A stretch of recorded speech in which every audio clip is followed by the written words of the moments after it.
Welcome everybody. I'm here to cover the last of the 3 Unova starters. And if you did watch the other videos, you already know that I intentionally gave all 3 of the final evolutions Intimidate. If this was a different ROM hack where they were the starters, I wouldn't do that because it makes them feel a little bit too similar. But because they are 3 out of 720 Pokemon, I don't have any qualms about it. I actually like it. I think it's fitting. I just wanted to say that it is intentional. It's not like an oversight or me being lazy. I intentionally did that because Superior was always going to have it. And then I was like, you know what? It fits in Samurott as well. And also, it's really good for Ambor, so, I mean, it's a good ability in general. But, yeah, with all the offensive crap in this hack, it's always nice to have that much better ability in-game than it is in single 6v6. So if you do have that type of mindset, you gotta get off that. Also, this is a very weird intro. Usually I give the intro of, checking out the description below, but I just felt like addressing that right away. But yeah, check out the description below. There is a link to the very same Google Sheets that I use in all of my videos. And most importantly, you can see the move buffs and changes there, and you can look at all of the move buffs and changes in hack because they are very extensive. It's listed out nicely for you to see. So definitely get the look. It's super important. I will cover a couple of them here, but I'm not going to go into every single little one because every single move is buffed or changed. So yeah, with that being said, Samurott, the logic for Intimidate, word for word, it literally says, its cry alone is enough to intimidate most enemies. A simple glare from one of them quiets everybody. So that's the logic for Intimidate. It's very fitting, and it's a great ability. There are a couple other water fighting types, so I do have to keep overlap in mind for them. For example, I can't give them Swift Swim because Poliwrath has that type of deal. Not that I would want Swift Swim on him anyways. And Swift Swim would be great too, but I prefer one bulkier ability, one purely offensive ability. He does have good bulk overall. 95, 90, 80 is very solid. You can slap an AV on him. With Intimidate, you can go to town there. You can run Assault. You can run Intimidate Parting Shot. You got all types of good stuff. You have Reliable Recovery with Rehydrate, which is water type recover. So yeah, he's good. He's big chilling in the defensive department. He's very tanky. And he has a pretty good speed tier, base 95. Nothing, I initially had 100, but that felt like weirdly fast. Like, it just doesn't, like 100 would be the limit for Samurott in my opinion. But I actually prefer to giving a little bit more bulk. I don't know, just it's more fun this way. So I give him more bulk instead. And it kind of balances out because of how powerful Ruthless is with the water fighting dual stab. So yeah, you got water fighting dual stab with Ruthless. So earlier in the hack, once you evolve, you have a Ruthless. If you are new here, by the way, that is an ability that's Sniper. However, all of the critical hit moves are reworked. So not only are there a dozen new moves that always crit, there are also a dozen new moves that have a 50% crit rate. So if you slap a Scope Lens on your Samurott, that means he will always crit. So Razor Shell and Cross Chop are stab, and then you have X Scissor, Laceration, Night Slash, and Jagged Edge, all of which are 50% crit moves. So again, you slap on that Scope Lens and you'll always crit, and that's very strong. Those moves go from 70 base power to 158 base power with Ruthless. So coming off 120 attack, it's extremely powerful. So that's awesome. All right, that's very, very straightforward on how to use that. But then later on, actually not even later on, once you evolve, you have moves that always crit. So you have First Impression and Finishing Blow pretty soon. First Impression you can teach as soon as you evolve. You should have that TM by level 36. And that's awesome. First Impression is just really strong priority. That always crits. That becomes 135 base power. And that's always nice to have. And then you have Finishing Blow, which will give you +3 attack, and that's roughly 80 base power with Ruthless.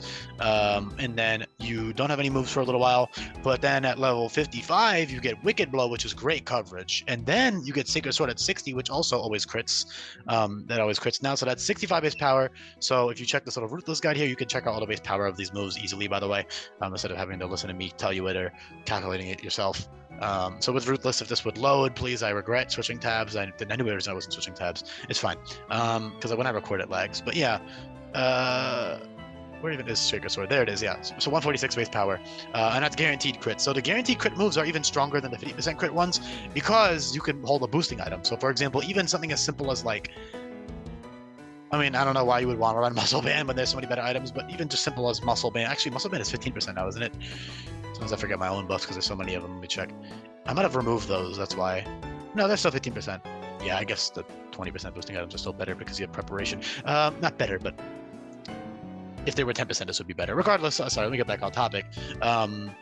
Even just a simple Muscle Band Sacred Sword is stronger than Cross Chop with Scope Lens. for example, and that's only with muscle band. Let alone if you slap on, fist plate or life orb or choice band or any of these other items, that's great. Keep in mind though, in the ROM hack, you do need your held item customizability a lot of the time. You can't just be Unga Bunga choice band. I mean, you could if you're not doing a Nuzlocke, but if you're doing a Nuzlocke, you got to be really strategic with it. You got to use like super effective weakening berries, focus sash, assault vest. You're gonna be swapping around your items a pretty good amount. He also takes good advantage of like endure, pinch berry, select berry set would be pretty cool. He also gets agility for speed boosting if you want to do that, but keep in mind that setup in general is a lot harder to pull off in this hack. He has the bulk for it at least, but yeah, the good thing about the ability set that I did give him, also Stone Edge I did mention. So you have Wicked Blow and Stone Edge for coverage, and then Surging Strikes and Sacred Sword for stab.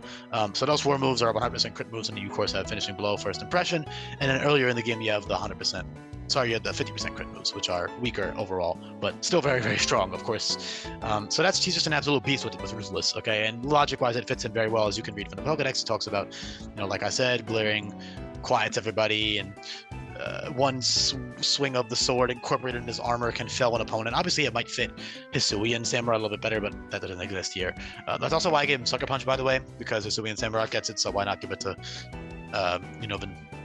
Unova and Samurott, the original Samurott. Also, the typing, I didn't even address that yet. Yes, there is 2 water fighting starters in this trio. Who the fuck cares? They all have Intimidate. Like, clearly a guy did not care about them overlapping with one another. If anything, it was kind of intended for them to overlap with one another. And the water fighting typing is the only typing that fits Samurott. Steel is stupid, in my opinion. His shell is not like metal or anything, he's not like, it's just shell. If anything, like you could make a really weak argument for like water rock or something, but there's already a billion water rock types in this hack. There's one with Ruthless being Kabutops, whatever. So yeah, this is the best case scenario for him. The only other water fightings are Keldeo, Poliwrath, and there's 2 more that are yet to be revealed that are new water fighting types. So yeah, one of them is very unexpected, probably, and the other one might be a little bit expected. Anyways, I'm getting off topic, but the point is, he's just a great offensive Pokemon. Again, you can slap on that Choice Scarf for a lot of boss fights with those crit moves, and then, of course, a million other things. The beautiful thing about the ROM hack is you do have a lot of customizability with the EV training being so easy and infinite, and all of the ability capsules, all of the freedom that ability capsules give you, you can easily just swap between your abilities. So, one boss fight, you'll run Intimidate, Parting Shot, Bulky Set. Next boss fight, you run Ruthless with the crit moves to deal damage, and then you kind of just go hand in hand, because even without Ruthless you're still very strong with 120 base attack, so it's not like it's weak or anything without Ruthless. Yeah, also it's no longer a mixed attacker. Boohoo. It's fine. Keldeo's a mixed water fighting type, and one of the other ones will be mixed attacking, so it's fine. I wanted him to be relatively fast and still be bulky, so there was no way to keep that special attack stat with the 550 base stat total. It's just not possible. Yeah, I'll leave the video off there. Honestly, there's tons of great new coverage moves as well. Samurott was like, because Samurott's been so cucked. Like, they gave him fucking shell armor, and his stat distribution's garbage, and it's so bad. Sadly, he's bad in vanilla. He's so underwhelming. So yeah, he's got all types of awesome new tools here, as always, with this ROM hack. Oh, I also failed to mention Drill Run. So not only do you have Steel, Bug, Rock, and Dark moves for the 50% crits, you also have ground, and then of course you have dual stab, and of course your regular coverage moves aren't weak or anything. Those are all very good. Even on a Ruthless set, you could still swap a TM on, if you need to hit a specific Pokemon. For example, Grass Knot is physical, that hits like water, 4 times weak Pokemon. All kinds of other good coverage as well. And again, you have Intimidate sets, which you might not want to run the crit moves. Although you can still run Scope Lens crit move with Intimidate. You just won't get the 50% boost from Ruthless, but it's not like that's bad. They're 105 base power without Ruthless, so those are still good. So yeah, I'll leave the video off there. Thank you so much for listening, and hopefully you found the Unova starters engaging. And all I ask in return is that you do subscribe to the channel if you listen this far into the video. Definitely make sure you're subbed. Yeah, that's about it. Thank you so much for listening, and I'll be back for other Unova Pokemon coming up. Peace.